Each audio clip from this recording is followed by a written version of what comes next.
Two East Coast governors under political and legal siege. Plus, how to streamline American elections and broker a Syrian peace. Tonight on Washington Week. I come before you this evening as someone who has been falsely and wrongfully accused and whose public service has been wrongfully attacked. Mistakes were clearly made, and as a result, we let down the people we're entrusted to serve. They were both on the vice presidential shortlist. 2016 was on their horizons. But Virginia's Bob McDonnell and New Jersey's Christie are now each on separate, slippery slopes. Will they survive? I think all of us share the belief that regardless of party affiliation, that our democracy demands that our citizens can participate in a smooth and effective way. A new bipartisan commission proposes a way to repair American elections. We looked for the areas where we could agree without abandoning our principles, as opposed to the areas where we knew we would end up disagreeing. But at a conference in Switzerland, the quest for peace in Syria is all about the disagreement. Assad will never have or be able to earn back the legitimacy to bring that country back together. No one, Mr. Kerry. Nobody in the world has the right to legitimize a president or a constitution or a law or anything in Syria except the Syrian people themselves. The challenge so far? Getting the parties to talk face to face. Covering the week, Dan Balz of The Washington Post, Pete Williams of NBC News, Alexis Simendinger of RealClearPolitics, and Indira Lakshmanan of Bloomberg News. Award-winning reporting and analysis, covering history as it happens. Live from our nation's capital, this is Washington Week with Gwen Eiffel. Once again, live from Washington, moderator Gwen Eiffel. Good evening. We love political rising stars. We search them out, we anoint them, we celebrate them. And then sometimes we step back and watch them fall. Often they seem to trip themselves. In New Jersey, by hiring loyal staffers who apparently thought it was okay to punish political enemies by punishing constituents. And in Virginia, by accepting lavish amounts of cash and gifts from a political donor and insisting what you did was legal. Most remarkable in all this, New Jersey's Christie and Virginia's Bob McDonnell were at their political peak, what seems like just a moment ago. Let's start by running through the particulars of each case, starting in Virginia, Pete. Well, I guess the difference between Christie and Bob McDonnell is Christie says he didn't do it. Bob McDonnell says he did, but it's not illegal. He says much of what the government says he did doesn't violate the law. Taking gifts and cash from a Virginia businessman who wanted to promote his line of dietary supplements. But it's a jaw-dropping list in the federal indictment. Over $135,000 in cash and gifts, free use of golf outings at private country clubs, buying designer dresses for the First Lady of Virginia, expensive watches, catering, paying the catering for their daughter's wedding.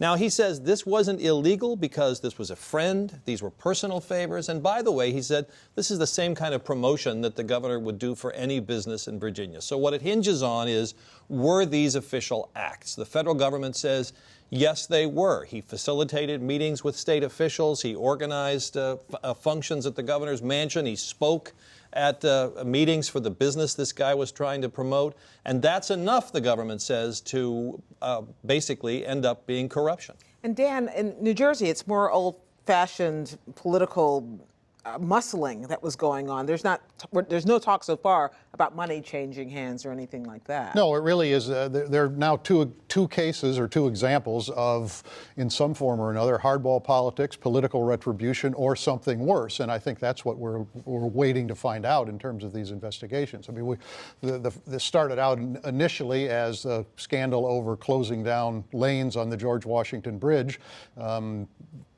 seemingly ordered by the governor's staff, and he immediately acted, fired the people who seemed to be involved in that or were involved in that.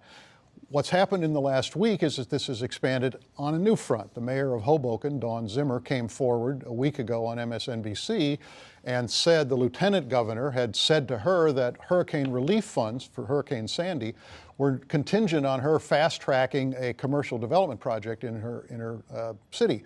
And the lieutenant governor has denied this, but this is another Here we have the investigation. quid pro quo question, right? Yes. Yeah, okay. Dan, one of the things that everyone's talking about is what has happened to Governor Christie's standing, especially in his party, and his hopes to continue to rise on the national stage. What do we know so far about the reaction from the public? Well, there's no question that he's taken a hit politically from the public. I mean, the Pew Research Center had a poll out this week. They polled on him a year ago. They polled on him this time. His favorable ratings were essentially the same. His negative ratings had doubled. And interestingly, I thought, was that about 60% of the people who were interviewed said they do not believe Christie, who has asserted steadfastly he knew nothing about any of this at the time, and people say they don't believe that.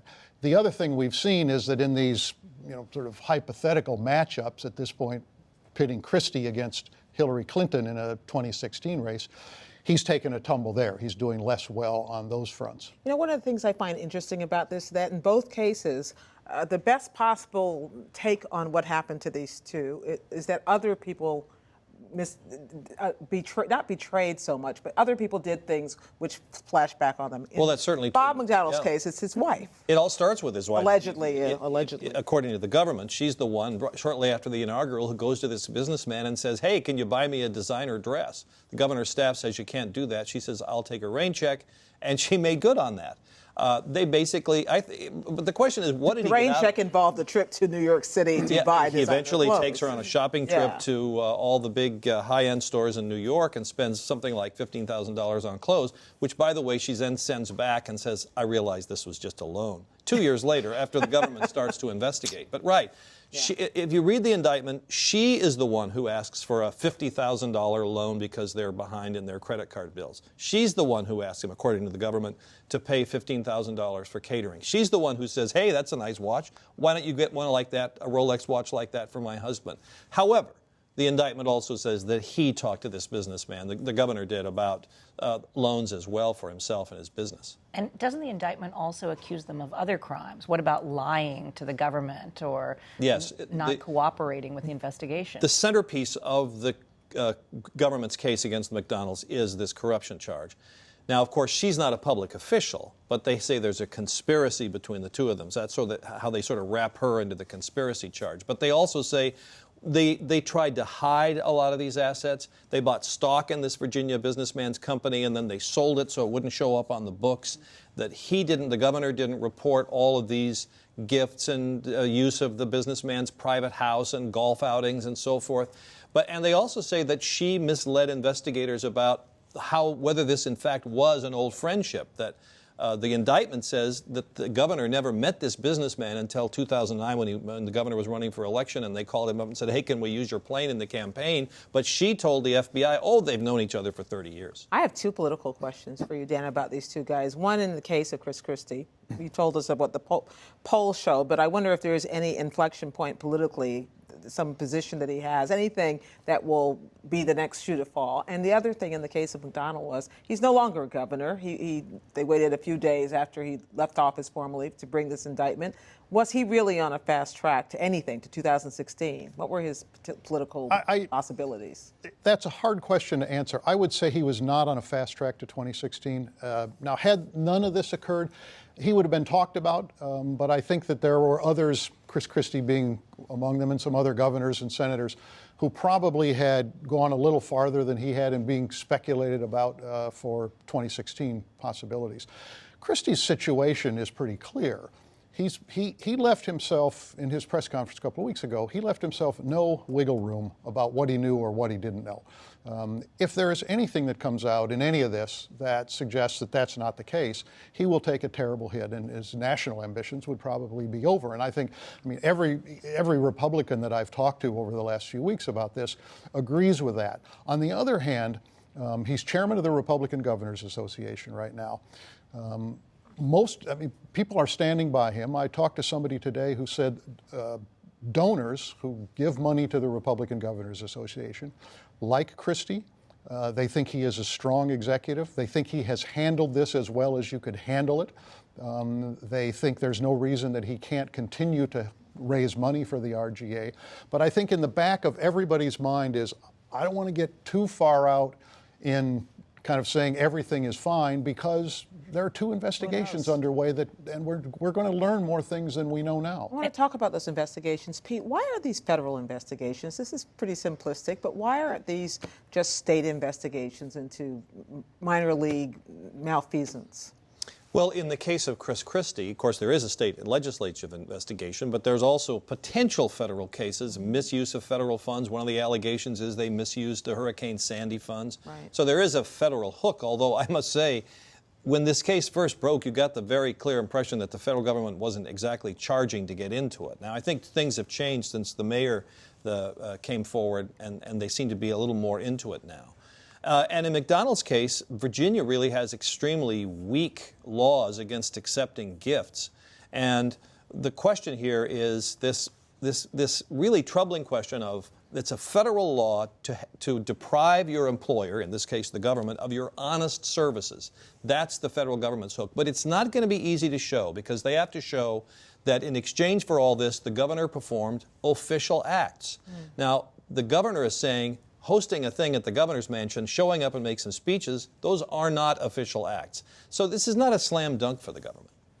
I'm wondering, Dan, about the next shoe that is going to drop with Chris Christie, because, you know, I was reading in the New Yorker a column saying that his political career is basically in a shambles, and I'm wondering to what extent voters in New Jersey looked at him giving that press conference where he said mistakes are made, and how much could they really believe that? I mean, and in the interim, it should be said there was a State of the State speech and an inaugural in which he got to look pretty gubernatorial. He had a chance to do that, but the question is, why wasn't he investigating this himself back in December when these allegations first came out? Why did it take the subpoenas to bring that information forward before he fired his aide? There's no good answer to that question as to why he was as dismissive about the bridge scandal when it was percolating as he was. And perhaps we will learn more about that. No one knows what the next shoe is that might drop. There are 20 subpoenas that have gone out from the State Assembly Committee. They are now forming a joint committee with the Senate. There are subpoenas that have been issued by the U.S. Attorney's Office for all the documents that are relevant from the State Republican Party Committee and from Christie's re-election committee. We can assume that if they're doing that, they're also probably issuing some individual subpoenas. Same question there's to you, a lot more coming. Pete, shoes dropping for McDonnell? Oh, no, I think the government has, in exhaustive detail, laid out the case against him, and now it becomes a legal issue. This is not going to be one of those fact things where we learn new things that he did. This is really going to be a fight about whether what he did is illegal. Okay, well, we had no choice but to watch, because it's like a train wreck. We cannot look away. About this time last year, President Obama delivered a State of the Union speech that promised, among other things, to find a way to make voting easier. No more long lines, streamlined registration, improved accuracy. What could be hard about that? A lot. The Bipartisan Presidential Commission on Election Administration found out just how much. What did they suggest? Well, one of the things that came out right away was that we have imperfect elections in the United States, and they were pretty much predicting that that's going to continue, although there are lots of recommendations in this report that are an effort to address the disparities that are coming up, not just the disparities in states, but in counties and the jurisdictions. They mentioned that there are 8,000 jurisdictions that have different rules and controls, and so one of the first things they said was, based on how they were pulled together by the president, was voters should not stand in line to vote more than 30 minutes. And that should be the national norm. That should be the goal that the jurisdiction shoots for. So they work together in a bipartisan way to pull together expertise. And in this report, it seems like they're very common sense things, but they're trying to embrace things that are happening at all these different jurisdictional levels to say these are best practices. 30 minutes, you shouldn't stand in line longer. Online registration to vote, that would really smooth things over, and jurisdictions should really adopt that, and they're offering free tools, online tools for them to embrace. Early and absentee voting, great, and they said it's inevitable. More than a third of the voters in 2012 who participated voted early. So they're suggesting all of these practical things, and the one other thing that I wanted to mention, they're saying we're heading for a crisis with the machines, the voting machines. And they want the states and the jurisdictions to really embrace this idea that we have antiquated machines, very poor standards that haven't been updated since 2005, and that all of these states are heading for problems that make voting harder. But every single thing you mentioned, almost every single thing, has been the subject of very partisan disagreement, shall we say, especially since 2000. And what's interesting to me is the two people involved as co-chairman of this commission, Ben Ginsburg, the Republican, Bob Bauer, the Democrat. Bob Bauer worked for Obama, but also worked on the Gore side of the 2000 recount. Ben Ginsburg worked for Romney, but also worked on the Bush side of the 2000 recount. And yet, does it carry more heft that the two of them were able to sit down at a table Well, together? it's a marriage made in heaven, and the president decided that there was some utility in having these two foes. And they very quickly said, as they produced this report, they called themselves hacks, and they made jokes about each other and said, outside of this commission, we are nemesis. We are enemies to one another in our political dispositions, our outlooks, etc. But they wanted to, both of them were very interested for their various reasons and experiences in improving the election experience and the experience for voters. And they kept indicating that what brought them together is to serve the voters, and that there is no partisan disagreement about that.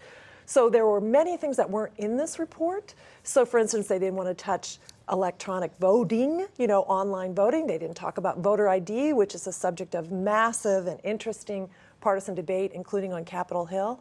And, they tried to forge alliance on what they could work together on. So states run election, not the federal government. What reason is there to think that this report will have any more effect than the film you saw in gym class on good hygiene? Well, Pete, I'm so glad you asked it that way.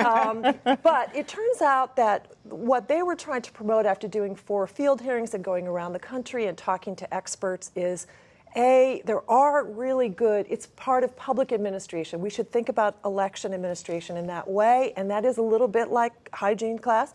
But they were also saying that states are hungry for this, that there is a desire to improve the professionalism, that there is a great upsweep of enthusiasm for those who are tasked to do this, sometimes tasked to do it by very partisan, politically selected non-experts to do things properly. And they're saying that they think there will be an embrace, a practical embrace of this in the next election. Did they give any suggestion as to how you make it possible for people to be sure they can vote in 30 minutes? And is there a cost side to this that they addressed? Yes. So the cost part of it came up with the idea that most of us are used to voting with machines. The machines are antiquated. It takes an enormous amount of resources. When you say machines, by the way, are you talking about the old-fashioned shoot machine where you throw the little switch and pull the lever? It could be a touch screen, because in jurisdictions it varies, right? Right. In my jurisdiction, you can elect to use a touch screen, or you can use the punch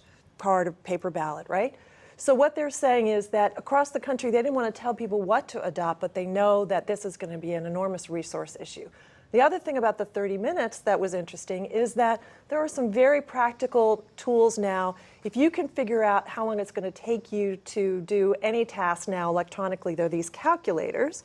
They're putting them out for free. There's at least 3 versions of them on their website. They want the states and jurisdictions to pick it up. You can figure out how many registered voters you are, how many have early voted, how many are likely to participate in a midterm or a presidential election. And you can start to think about how many poll workers you're going to need. That's a resource issue. Okay. So they can do it. All right. Thank you, Alexis. Secretary of State John Kerry is up to his ears in the stickiest of wickets, trying to promote peace among parties who can't even agree on why they're at the table. At issue in Switzerland this week, where warring parties gather to talk peace, is whether Syrian President Bashar al-Assad must first step down. Because of those things that he has done, because of 130,000 people who have been killed, the opposition will never stop fighting while he is there. And so if your objective is to have peace, this one man must step aside in favor of peace and of his nation. You can never achieve stability until he is gone. it is not up to the people who have never been in Syria or up to the people who have been out of Syria for 30 years, who don't know at all what's happening on the ground, to decide how peace can be made. As of tonight, the sides were talking, but not much. What are the prospects for these talks at this point, Indira? Well, I have to say, Gwen, in a land of foreign policy where any kind of peace talks, there may be low expectations, Israeli-Palestinian, Iran nuclear negotiations, I cannot remember lower expectations for peace talks than these. It wasn't even until a week ago that we knew that the opposition was actually going to participate. I think there are a lot of people who believe that this whole Geneva II encounter has been doomed from the start. And it's had the most difficult beginning. Everything, arguments about seating, about protocol, about the length of speeches. I mean, before we even get to the topic of substance, what are they arguing about? They can't agree on if they're even going to sit in the same room. So they're living down to expectations. They are living down to the lowest of expectations. And the real problem here is that the two sides do not agree on the goals of this conference. We have Bashar al-Assad's side, who sees this as a conference about fighting terrorism. That's how he puts it. Everyone who's against him, they're a terrorist. And he's tried to frame the discussion in that way and has almost tried to reach out to the West and say, you don't want more al-Qaeda. You don't want Syria to become a bastion for al-Qaeda like Iraq was, so you should be backing me. You have the opposition who are saying, no, the goal of this entire conference is to oust Assad. And you have the two main backers of this conference, the United States and Russia, can't even agree on what the purpose is, where you have Russia essentially saying, well, if Assad goes, it could be worse. You have the United States, you heard John Kerry saying he's got to go. And behind all of this is a proxy war between Iran on the one side, helping Assad, and the Saudis on the other side, helping the rebels. So it's a very complicated situation. What then is the point of trying to put these warring sides together? I think the point is, and we heard Hillary Clinton say this 100 times, and John Kerry has said it 1,000 times since, that they don't see that there's a military end to this. And part of this is maybe because the United States is not willing to step up and get in there. And we know that from last fall when Obama considered but ultimately did not do a military strike even after the chemical weapons attack. He was very hesitant about that. It was really interesting because in a recent interview, he essentially reflected back on it.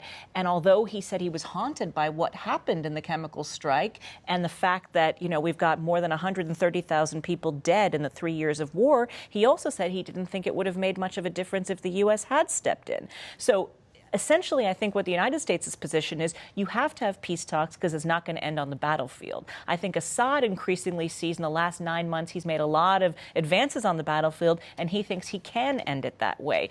But, one thing that really struck me this week was Syria's oddly named National Reconciliation Minister, who came out and said, not if this is a Geneva II, not a Geneva III, there could even be a Geneva X, and we're not going to change our position. So this is what we call in divorce court irreconcilable differences.